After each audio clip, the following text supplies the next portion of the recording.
I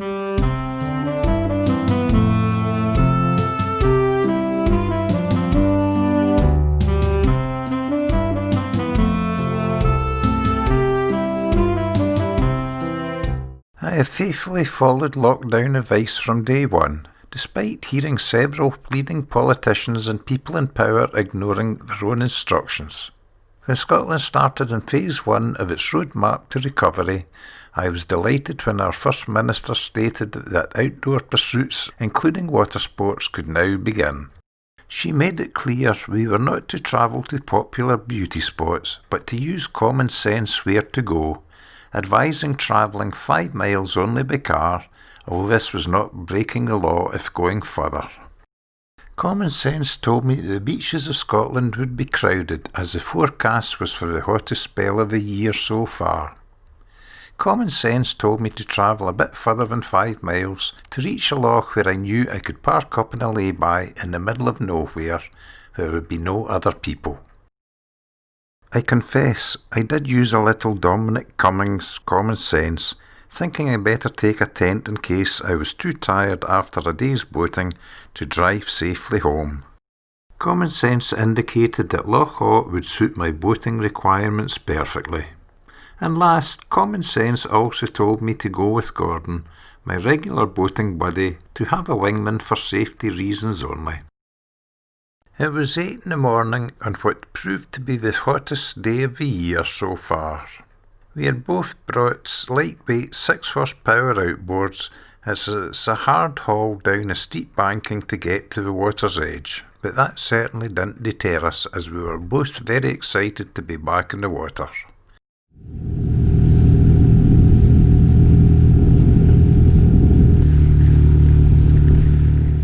It felt fantastic to be back bobbing about in a wee boat again after 9 weeks of landlocked lockdown. I did a couple of celebratory circles while waiting Gordon to ready his boat. We were following social distancing guidelines of at least 2 metres apart.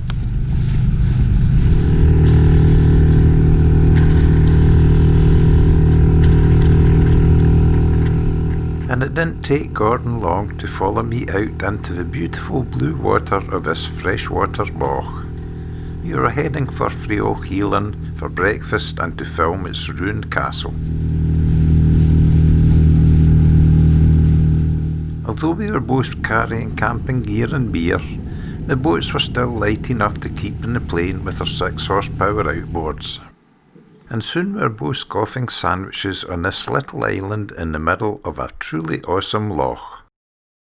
Then it was time to have a look at Castle Foray, which once belonged to Scottish King Alexander III. In the 14th century it was passed to Clan Campbell and then Clan Macnaghten, who refurbished it for use by Bonnie Prince Charlie, so the ruins have a varied history.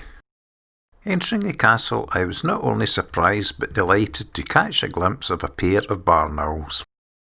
I suspected they had a nest nearby, and on close inspection was proved correct. Several large but still very fluffy chicks were sitting in the nest.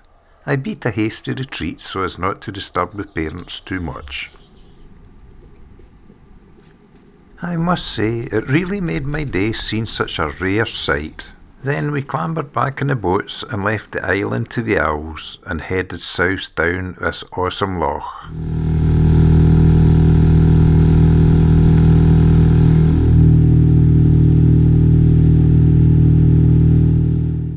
Myself and Gordon were full of the joys of spring as a gentle breeze blew the lockdown blues from our heads.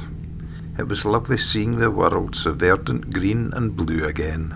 Not only that, it was very warm boating under such a hot sun. In truth, it felt like I had just awoken from a nightmare, where the world was under siege by a terrible virus.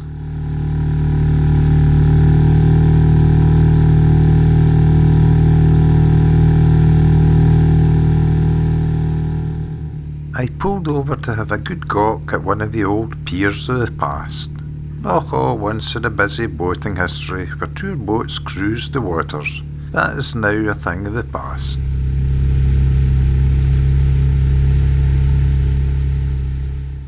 A little further along the banking, the rusting hulk of a boat once called the Flower of Scotland slowly decays along with its long-lost memories of pleasure cruises.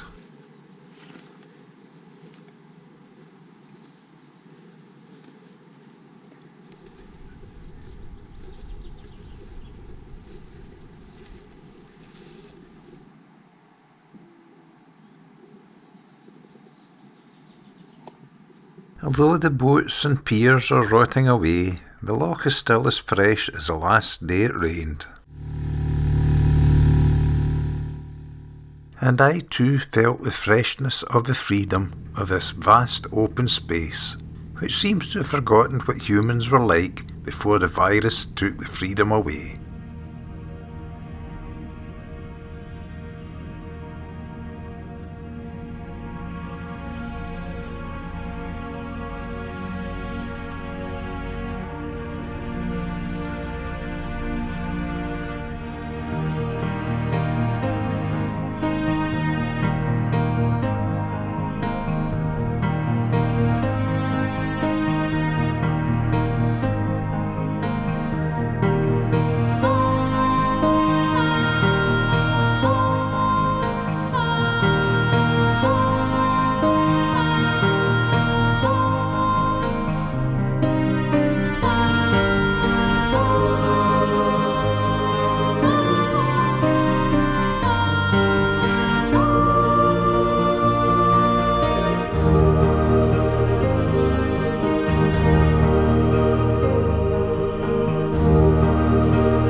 Finally, we arrived at the island of Innisconnell, where we intended camping for the night.